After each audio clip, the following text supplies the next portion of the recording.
Me friends and ఫ్యామిలీతో సరదాగా బయటకు వెళ్ళటానికి కారు లేదా అయితే వెంటనే ఈ నెంబర్కి కాల్ చేయండి. నమస్తే రవీంద్రనాథ్ గారు. నమస్తే అండి ఉషా గారు. పునీత్ కన్నా అండ్ దాంతోపాటు మనం కనుక చూస్తే మనిక, ఈ ఇద్దరికి సంబంధించి ఒక కేసు అయితే రీసెంట్గా మనం వింటున్నాం. పునీత్ కన్నా సూసైడ్ కూడా చేసుకోవడం జరిగింది. భార్య వేధింపులు తాళలేక డివోర్స్ తీసుకున్నాక ఏదైతే మెయింటెనెన్స్ ఉంటుందో దానికి సంబంధించి నువ్వు చచ్చిపోయినా పర్వాలేదు, వీలైతే నువ్వు చచ్చిపో, నాకైతే మెయింటెనెన్స్ రావాల్సిందే అని డిమాండ్ చేయడం, దాంతోపాటు మానసికంగా ఒత్తిడికి గురి చేశారని చెప్తూ ఉన్నారు. నేషనల్ మీడియా త్రూ మనం కొంత ఇన్ఫర్మేషన్ని తీసుకున్నా, అక్కడ వాళ్ళ పేరెంట్స్ మాట్లాడడం జరిగింది అండ్ దాంతోపాటు వాళ్ళ ఫ్యామిలీ మెంబర్స్ కూడా మాట్లాడడం జరిగింది. అసలు ఈ కేసుకు సంబంధించిన పూర్తి డీటెయిల్స్ ఏంటి, ఈ మెయింటెనెన్స్కి సంబంధించి మానసిక ఒత్తిళ్ల వల్ల ఈ మధ్య కాలంలో ఇది 3వ కేసు 4వ కేసు సార్ మనం చూడడం, ఆత్మహత్యకు పాల్పడడం, ఆత్మహత్య చేసుకోవడం అనేది ఏ విధంగా చూడాల్సిన అవసరం ఉంటుంది అంటారు? అసలు డీటెయిల్స్ ఏంటి? మెయింటెనెన్స్ కోసం కోర్టులను ఆశ్రయించి పురుషుల్ని, అంటే ముఖ్యంగా భర్తల్ని, ఒక ఏటీఎం కార్డుల కన్నా ముఖ్యంగా వాళ్ళు ఏదో లాకర్లా దాచుకున్న బంగారంలాగా, ఏదో దాచిపెట్టుకున్నటువంటి దాచుకున్నటువంటి మూలధనంలాగా, ఏదో మా తాత ముత్తాత ఆస్తిలాగా ప్రవర్తిస్తున్నటువంటి మహిళలందరూ కూడా ఈ వీడియో ద్వారా నేను చెప్పగలుగుతున్న ఒకే ఒక విషయం, బీ కేర్ఫుల్, బహుపరాక్, జాగ్రత్తగా ఉండండి. మగాళ్ళు మిమ్మల్ని పెళ్లి చేసుకున్న పాపానికి ఈరోజు రోజుకొక కేసు. మొన్న బెంగళూరులో అతుల్ సుభాష్ కేసు, ఈరోజు ఢిల్లీలో జరిగింది పునీత్ కన్నా కేసు. రోజుకొక కేసు మనం ఇటీవల కాలంలో పెరిగిపోయింది. ఇప్పటికీ సుప్రీంకోర్టు సరైన గైడ్లైన్స్ ఇస్తున్నప్పటికీ కూడా ఆ మార్గదర్శకాలు పట్టించుకోకుండా ఫ్యామిలీ కోర్టులో ఇష్టారాజ్యంగా చేస్తున్నటువంటి ఫ్యామిలీ కోర్టులో ఈ మెయింటెనెన్స్ అన్నటువంటి ఏదైతే ఈ మహమ్మారి వ్యాపించిందో ఇటీవల కాలంలో, కేవలం పెళ్లి చేసుకోవడం అంటే కేవలం అబ్బాయికి మాకు ఉద్యోగాలు కూడా అవసరం లేదు, పెళ్లి చేసుకొని పడేసుకుంటే జీవితాలు చాలు, ఒక 2 పిల్లల్ని కనిస్తే సరిపోతుంది, పిల్లల కనకపోయినా పర్వాలేదు, పెళ్లి చేసుకునే పాపానికి ఏదో ఒక కారణం చూపి ఆయన దగ్గర నుంచి విడిపోతే మమ్మల్ని జీవితాంతం పోషించే ఒక రకమైన ఒక గిఫ్ట్ వోచర్, జీవితాంతం పోషించే ఒక గిఫ్ట్ వోచర్ అన్నట్టుగా పెళ్లి తంతును పూర్తిగా భ్రష్టు పట్టించేసినట్టు ఆ పెళ్లి చేసిన పెద్దలు, ఆ పెళ్లి తాలూకా పిల్ల తాలూకా అమ్మాయి తాలూకా ఆ తల్లిదండ్రులు, ఆ పిల్ల తాలూకా మేనమామలు, ఆ అమ్మాయి యొక్క మనస్తత్వానికి ఈ వీడియో ద్వారా చెంపపెట్టు కావాలి. ఎందుకంటే ప్రతి కేసుల్లో ఉష గారు ఈరోజు హైకోర్టులో తీసుకున్న, ఫ్యామిలీ కోర్ట్స్లో మన హైదరాబాద్ తీసుకున్నాం, గ్రామీణ స్థాయి నుంచి పట్టణ స్థాయిలో సెషన్స్ కోర్టు, ప్రతి కోర్టుల్లో కూడా ఈ యొక్క మెయింటెనెన్స్ కేసులు అనేవి ఇటీవల కాలంలో ఎక్కువైపోయి మగవాళ్ళు ఈరోజు పెళ్లి చేసుకోవాలనుకుంటేనే భయకంపితులైపోతున్నారు. పెళ్ళి అంటే అమ్మో మాకు పెళ్ళి వద్దండి, అది లవ్ మ్యారేజా అరేంజ్ మ్యారేజా పక్కన పెడితే పెళ్ళి అంటేనే మాకు వద్దు బాబోయ్ పెళ్ళిళ్ళు అనే పరిస్థితికి వచ్చేసారు. ఆ స్థితికి తీసుకెళ్లారు. ఏం మీకు చేత కదా, మీరు చదువుకోలేదా, మీకు ఉద్యోగాలు లేవా, ఏం మీకు చేవలేదా, మీకు చేవ చచ్చిందా, మీకు మగాడు పెంచి పోషించాల్సిన ఆవశ్యకత ఉందా? ఇది 80లోనో 70లోనో ఈ సంస్కృతి ఉండేది. అవును, అప్పుడు మహిళల యొక్క విద్యార్థిక శాతం చాలా తక్కువ ఉండేది కాబట్టి దాని తగ్గట్టుగా వాళ్ళని ఎంకరేజ్ చేసే ఉద్దేశంతో కొన్ని చట్టాలు రూపకల్పన చేయడం జరిగింది. 80లోనో 70లోనో 60లో జరిగిన చట్టాలు. కానీ మహిళల యొక్క సంఖ్య, చదువుకునే సంఖ్య చాలా పెరిగింది. ఈరోజు ఈక్వల్గా మేము పురుషులతో ఈక్వల్గా ఉంటాం అనుకునేటప్పుడు ఎందుకు మగాళ్ళని సాధిస్తున్నారు, ఏ ఉద్దేశంతో సాధిస్తున్నారు? అందరినీ కించపరిచే ఉద్దేశం కాదు. నిజంగా వాళ్ళకి నిజంగా మేము మా యొక్క మెయింటెనెన్స్ కావాలి, మాకు జీవన భృతి కావాలి, నిజంగా మేము చాలా వీక్గా ఉన్నాం, ఆర్థికంగా వీక్గా ఉన్నాం, మేము చదువులో వీక్గా ఉన్నాం, మేము అనుకున్నటువంటి ఈరోజు పెరుగుతున్నటువంటి ఖర్చులకు మేము నిజంగా తెచ్చుకోలేకపోతున్నాం అనుకున్న వాళ్ళకి సరే ఓకే, వాళ్ళని ఎగ్జామ్షన్ కేసు పెడదాం, ఒక 10%, ఒక 20% పెడదాం, మిగిలిన 70 to 80% పరిస్థితి ఏమిటి? ఈరోజు పరిస్థితి మగవాడు అనేవాడు కేవలం మిమ్మల్ని పెంచి పోషించడం కోసం పుట్టాడా? మాట్లాడితే మీరు ఈక్వాలిటీని మాట్లాడతారే, ఈక్వల్గా మాకు అన్ని సమాన అవకాశాలు కావాలని కోరుకుంటారే, మరి మీరు కూడా పెంచి పోషించాల్సిన అవసరం మగాడికి ఉంది. కొన్ని సందర్భాల చట్టాలు కూడా ఉన్నాయి. ఈరోజు చట్టాలను కూడా పక్కదోవ పెట్టి మీ సొంత దీనికి మీరు తల్లిదండ్రులు కూడా అమ్మాయిని ఒక ఇతివృత్తంలో ఒక చట్టంలో చేసి పెడుతున్నారు.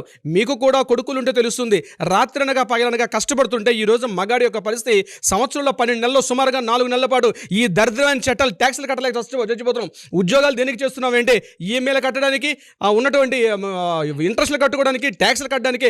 సంవత్సరం పాటు జీతంలో 4 నెలల నుంచి 5 నెలల పాటు వచ్చిన జీతం పూర్తిగా ట్యాక్స్లుగా పోతుంది. ఇన్కమ్ ట్యాక్స్ అంటారు, ప్రొఫెషనల్ ట్యాక్స్ అంటారు, ఆ ట్యాక్స్ అంటారు, ఈ ట్యాక్స్కి పోతే ఆ మిగిలిన కొద్ది మొత్తంలో కూడా ఈ మెయింటెనెన్స్ అని కేవలం హస్బెండ్ని, నేను ప్రేమించి పెళ్లి చేసుకున్న వాళ్ళైనా సరే, అరేంజ్ మ్యారేజ్ అయినా సరే, కేవలం మిమ్మల్ని మెయింటైన్ చేయడం కోసం మీరు పిల్లల్ని తీసుకుపోతారు. అటు పిల్లని దూరం చేస్తారు. మీకు రీసెంట్గా నా దగ్గరికి వచ్చిన ఒక కేసును చూపిస్తాను.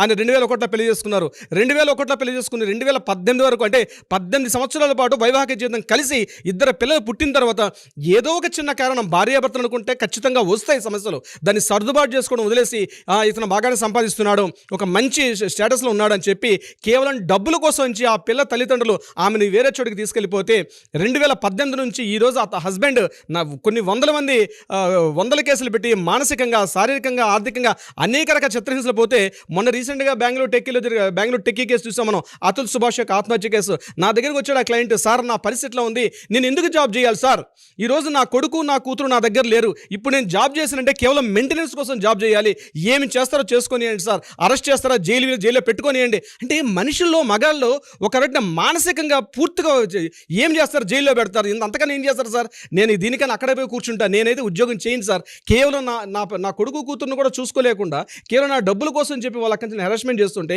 ఇచ్చినంతకాలం ఇచ్చాను, సుమారుగా 2 సంవత్సరాల పాటు ఇచ్చాను, ఇంకా ఇవ్వాలంటే ఈరోజు నాకు చాలా విరక్తి వస్తుందని చెప్పి ఆ అబ్బాయి ప్రతిరోజు ఒక ఫుల్ బాడీ లేక పడుకుంటాడు. అతను ఆరోగ్యం క్షీణిస్తోంది, అతను పట్టించుకునే వాళ్ళు లేరు. బ్రదర్స్ ఎవరి ఫ్యామిలీస్ వాళ్ళు ఉన్నారు, హస్బెండ్ వీళ్ళ ఫాదర్ మదర్ వాళ్ళు ఎప్పుడో కాలం చేశారు, పోతే మిగిలింది ఏకాకిగా మిగిలిపోయాడు. ఈరోజు అతనికి సరైన చట్టాలు కానీ, న్యాయం కానీ, కోర్టులు ఈరోజు కొత్తగా చేయాల్సింది చట్టాలు కూడా చేయాల్సిన ఆవశ్యకత ఏదో ఉంది. రీసెంట్గా ఇప్పుడు మీరు స్టార్టింగ్లో అడిగిన కేసు సంబంధించి చెప్తాను. ఢిల్లీలో జరిగిన కేసు, ఇతను పునీత్ ఖన్నా గారి పరిస్థితి ఏంటి, ఆయనకు ఒక బేకరీ ఉంది, కళ్యాణ్ విహార్ ఏరియాలో ఒక మంచి బేకరీ ఉంది. ఈ బేకరీలో చక్కగా ప్రేమించి పెళ్లి చేసుకున్నాడు ఆయన. 2016లో మ్యారేజ్ అయింది. 2016 నుంచి 8 సంవత్సరాల పాటు మంచి జీవితాన్ని గడుపుకున్నాను. గడిచిన 2 సంవత్సరాల క్రితం నుంచి గొడవలు స్టార్ట్ అయ్యాయి. ఈ గొడవలు ఎక్కడ తీసుకు తలస్థాయికి వెళ్ళి చివరికి ఆస్తుల్లో మాకు సగభాగం ఇస్తావా చస్తావా. ఆ అమ్మాయి చదువుకుంది, ఆ అమ్మాయి ఉద్యోగం చేస్తుంది. ఇంకోటి ఏంటంటే ఈ బేకరీలు ఇద్దరు కూడా పార్ట్నర్స్, ఈక్వల్గా ఉంది. వీలైనంత వరకు నా కంపల్సరీ నా షేర్ నాకు కావాలి, ఇక నువ్వు సంపాదించిన దాంట్లో కూడా నాకు మెయింటెనెన్స్ కావాలి. ఇది ఆమె పెట్టినటువంటి కేసు.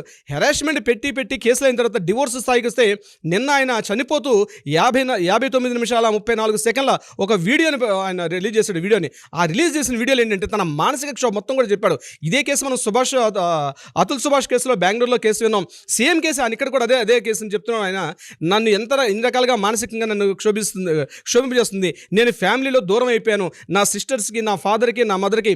ఈవెన్ దో మీ పేరెంట్స్ని కూడా తీసుకెళ్ళి జైల్లో పెట్టిస్తాను, నాకున్న రైట్స్ ఉన్నాయని చెప్పి నువ్వు చనిపోతానంటే చనిపోద్దాను. నిజంగా అంత ధైర్యవంతుడు అయితే చనిపోయి చూపించు, నిజంగా అప్పుడు మాట్లాడదాం. అందులో లాస్ట్ మాట్లాడిన మాటల యొక్క యాస్టీజ్ వర్డ్స్ని నేను మీతో చెప్పే ప్రయత్నం చేస్తున్నాను ఉష గారు. అంటే నువ్వు చనిపోయినా పర్వాలేదు, కావాలని నీ తాలూకా మెయింటెనెన్స్ కావాలి. అంటే ఆడవాళ్ళు ఈరోజు ఒక పైశాచికంగా తయారైనారు. ఎప్పుడో మన రామాయణ కాలంలో శూర్పణఖను చూసాం, మహాభారతంలో కొంతమంది రాక్షసులను చూసాం. ఈరోజు కలియుగంలో పెళ్లి చేసుకున్న భార్యమలు ఎవరైతే మెయింటెనెన్స్ కోసం నిజంగా అవసరం ఉన్నటువంటి వాళ్ళ సంగతిని పక్కన పెడితే కేవలం భర్త యొక్క ఆస్తిపాస్తులు, భర్త యొక్క ఆయన తాలూకా ప్రాపర్టీస్, భర్త యొక్క ఆయన తాలూకా ఇన్కమ్ మీదే ఒక రాబందులాగా, ఒక కబందులాగా పూర్తి వాళ్ళ మీద దాడి చేసి మగాల్ని చంపేడంది, పీల్చి పిప్పి చేసేటండి. రాబందులకైనా కొంత పీల్చి పిప్పి చేసి వదిలేస్తాయేమో కానీ అంతకన్నా దారుణంగా తయారైనారు. ఈరోజు కేవలం మెయింటెనెన్స్ అనేటువంటి ఒక పేరు పెట్టుకొని మహిళలు ఏ రకంగా తయారైనారంటే వాళ్ళ మహిళలే లేదా మనిషి రూపంలో ఉంటే మానవ మృగాలు తెలియనటువంటి ఒక హీనస్థితిలో ఉన్నారు.